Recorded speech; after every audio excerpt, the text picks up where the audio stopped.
Hi, it's Benny from DRUMVILLE. How you doing? So today I'm just doing a quick video on how to use our DRUMVILLE drum packs. So our one-shot big punchy sample libraries. As you can see in my downloads, I've got the DRUMVILLE Volume 1 zip. So I'm sure you're familiar with what a zip is, but it's just a compressed package. So we've unzipped it. You can see here's the new folder of DRUMVILLE Volume 1. If we open it up, have a look inside, instantly you can see we've got our drum folders: hats, kicks, percussion, snares.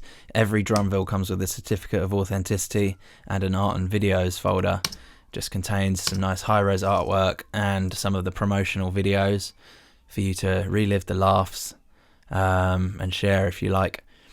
So in here we got our kicks, and these are all individual samples. They're all different. Those are the sounds that you've bought, and that's what you're going to be using. So you can preview them with a quick look.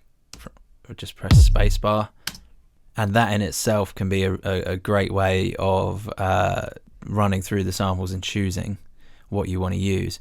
First up though, I'd recommend moving to a sample drive of some sort. So you can see I've got drum collections in here, and I've got the DRUMVILLE pack in there. Things just run smoother once they're being drawn off another drive and not off of your internal drive.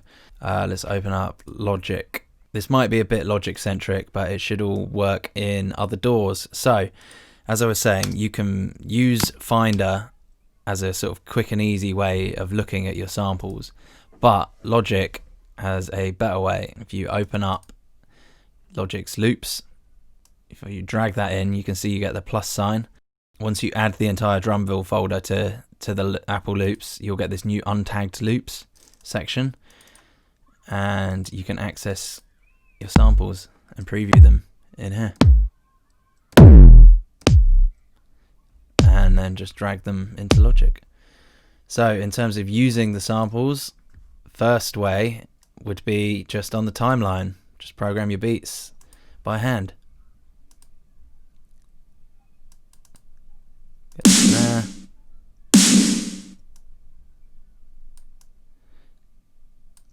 Simple, right? It's probably the easiest way of doing anything. You just do it by hand, do it to the grid. You can set your divisions, you can use quantize, everything's there. It's possible. You just have to do it by hand, which isn't for everyone. So what else can you do? Well, in Logic 10.5 and above, what you can do, let's just grab a few more samples. Let's say we're using this feature just to preview our sounds. We go, oh, I like that. I like that. I can't hear these through my headphones, by the way, so I'm literally listening. But it doesn't matter. Let's say you liked all of those. You chuck them on your timeline. Let's get rid of those. So you picked these samples, you want to use them.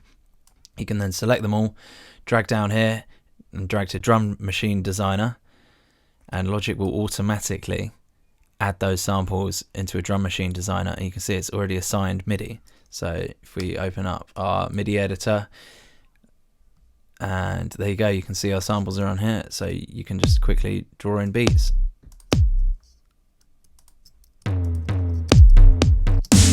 And then you could just delete these and all the samples are stored in the plugin. Super easy, right?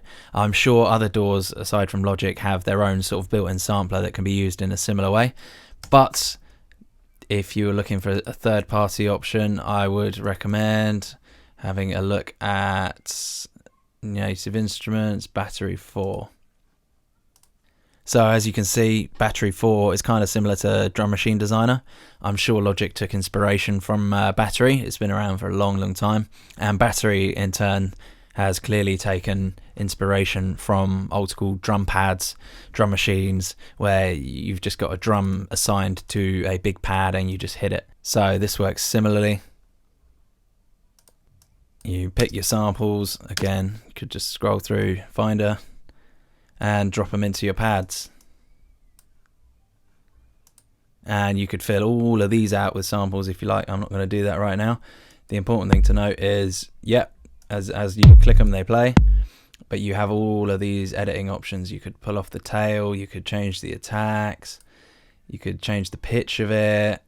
But the thing to look for is what key it's set to. So again, you can, that's C1, right? So again, you just open up your piano roll Yeah, and you can just draw your drums in. Easy. So there you go. There's a couple of easy ways to get programming with the DRUMVILLE sample pack. There's other third-party options apart from battery, so don't think because I've shown these options that that's what you're limited to. This is just what I have and what I use. I'm sure most stores do probably have their own sampler, so that's always an option if you don't want to spend money. But, you know, if you don't want to spend any money, just go and do that first approach I showed you. Just program on the grid. Old school, isn't it?